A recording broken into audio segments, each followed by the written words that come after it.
ఎస్ఎస్టీవీకి స్వాగతం సుస్వాగతం. నేను బాలశంకర్ అండ్ శ్రీనివాస్ మన పక్కన ఉన్నాడు.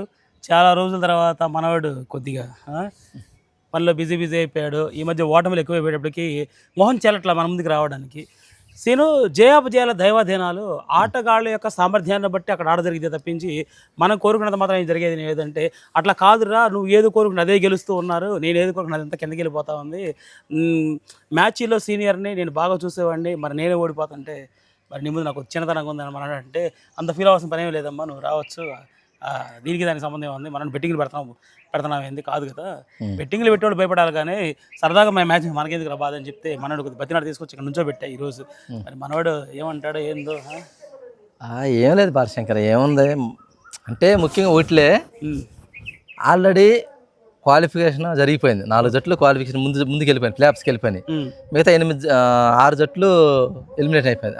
అందుకని పెద్ద ఇంట్రెస్ట్ మిగతా ఇప్పుడు అన్ని ఆడే మ్యాచ్లు జుజుబీ మ్యాచ్ వీడేమంటే జుజుబీ మ్యాచ్ అంటాడు కానీ ఆటగాళ్ళ యొక్క సామర్థ్యాన్ని తక్కువ అంచనా వేస్తున్నాడు. ఒక రకంగా చెప్పాలంటే సరిగా ఆడలేవనుకున్న వాళ్ళు ఆడుతున్నారు, ఆడిన వాళ్ళు కిందకు పోతా ఉన్నారు. మనోడికి అర్థం కావట్లే మ్యాటర్. అంటే ఇప్పుడు దానివల్ల ఉపయోగం ఏంది? ఇప్పుడు ఒక బ్యాట్స్మెన్ ఉన్నాడయా, అతని మీద మంచి హోప్స్ పెట్టుకున్నావు, అతను మంచి మ్యాచ్లు ఆడకుండా మిక్కుపోయిన మ్యాచ్లు ఈ మ్యాచ్లు రాణిస్తున్నాడు, ఉపయోగం ఏంటి?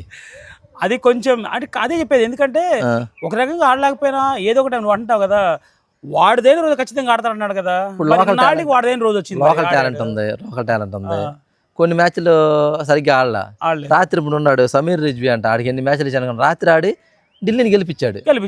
ఆడదేని రోజు అది నాకే చెబుతున్నావా? నువ్వు చెప్పిందే కదా, ఇప్పుడు వాడిదేను ఖచ్చితంగా ఆడతారని చెప్పి చెన్నై వాళ్ళకి వేసుకొచ్చారు కదా, చెన్నై ఆటగాళ్ళదైన రోజున వాళ్ళే కొడతారు అని చెప్పావు కదా. అట్లాగే మరి వాడిదైన రోజు వాడు కొట్టాడు. అట్లా అనుకుంటే ఫస్ట్ 140 130 కొట్టాడు వాడెవడు సన్ రైజ్ హైదరాబాద్లో. మొన్న లాస్ట్లో ముక్కి 50 కొట్టాడు. మరి 14-13 మ్యాచ్లో మరి ఏమైపోయాడు ఏందో నేను అదే చెప్పా, నువ్వు స్లిప్పులు చూపించడం కాదురా, ఆటం నేర్చుకొని చెప్పి ఫస్ట్ అందుకే వాడికి నేను. సర్లే ఈరోజు మ్యాచ్ గుజరాత్ టైటన్స్, గుజరాత్ అంటే నీ ఫ్రెండ్స్, మా తల Chennai super Kings, Chennai. Okay okay okay okay అహ్మదాబాద్లో మ్యాచ్. ఓకే, అది సంగతి. ఓకే, అయితే ఒకటి బాలశంకర్, ధోనికి చివరి మ్యాచ్, కెప్టెన్గా చివరి మ్యాచ్, ఆటగాడు కూడా చివరి మ్యాచ్ అయిపోయింది అనుకుంటాను నేను అనుకోవడం. కాదు కదా, ఆటగాడికి చివరి మ్యాచ్ కాకపోవచ్చేమో కానీ కెప్టెన్గా మాత్రం చివరి మ్యాచ్ అయ్యి ఉండొచ్చు.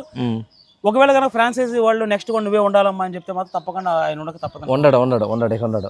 ఎందుకంటే అతనిలో ఓపిక నశించింది, కొంచెం అతనిలో అసహనం పెరిగింది ఈ మధ్య. అసహనం ఇందాక కూల్గా ఉండేవాడు, ఈ మధ్య కొంచెం అసహనంగా ఉంటున్నాడు. ఆటగాళ్ళల్లో ఒక కోఆర్డినేషన్ మిస్ అయిపోయింది ఈసారి. ఎందుకంటే లాస్ట్ టైం ఉన్న కోఆర్డినేషన్ ఇయర్ లేదు, మ్యాచ్ స్పష్టంగా కనిపిస్తుంది. అందుకే ఎందుకంటే కెప్టెన్ అనేవాడు జస్ట్ ఒక చిన్న సైగతోనే అటు జరిగిపోయేవాళ్ళు. అవును, కానీ ఈరోజు కెప్టెన్ మాట ఎవరు ఇంటర్లా.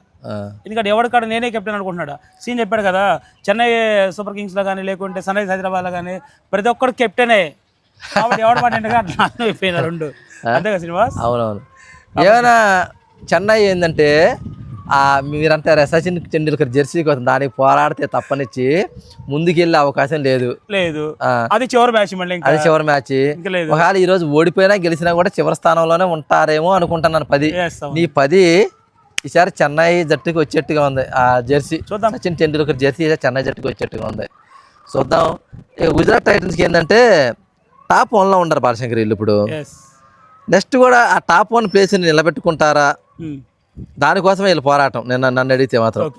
ఎందుకంటే ఇప్పుడు ఏమైంది అనుకున్నా, వెళ్ళిపోయే జట్లు వెళ్ళిపోకుండా టాప్లో ఉన్న జట్లు ఒక దెబ్బేసి వెళ్తున్నాయి, కిందకి లాగుతుంది. అంటే వాళ్ళ యొక్క అహంకారాన్ని లేకుండా వాళ్ళకి విజయాన్ని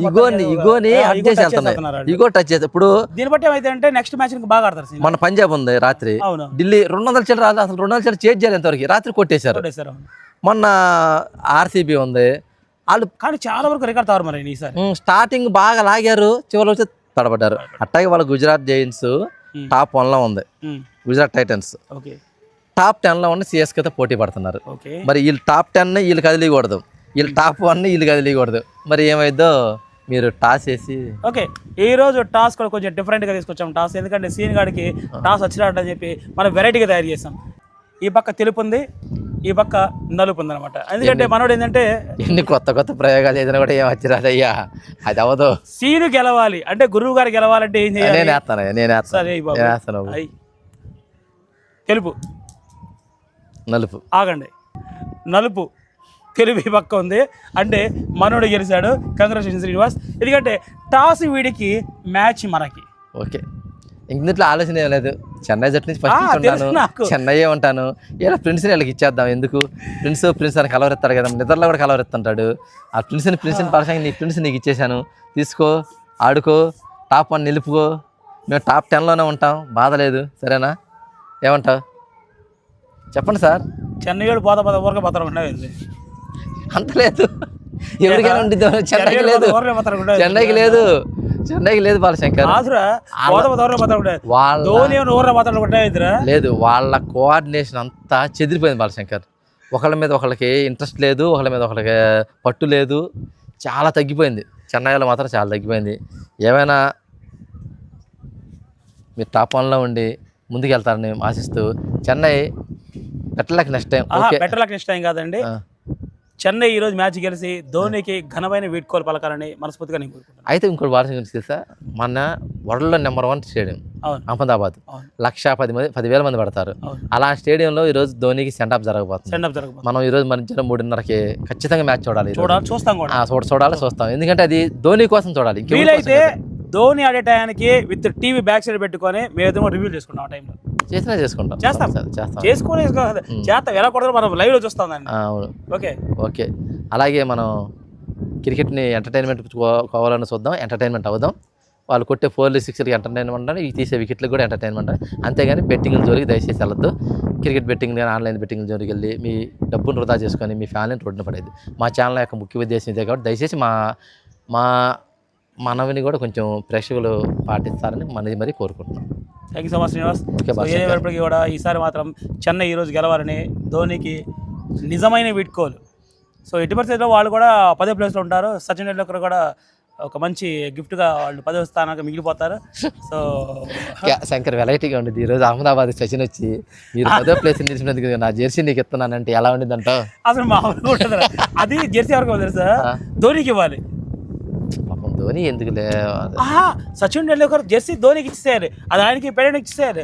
చాలా బాగుంటుంది తెలుసు. అసలు అది ఫ్రాంచైజీకి కూడా ఇచ్చేయాలి. జట్టు ముఖ్యంగా ఎవరు అనుకున్నా ఫ్రాంచైజీకి, జట్టు కోచర్కి వీళ్ళకి ఇవ్వాలి వాళ్ళ శంకర్ ఇవ్వాలండి. ఎందుకంటే అసలు మామూలు కాదు. ఈ రోజు చెప్పడం మాటలు కుదరదు, కానీ మ్యాచ్ అయిపోయిన తర్వాత దీని గురించి మాట్లాడుకుందాం. Okay, all the best. Okay bye friends.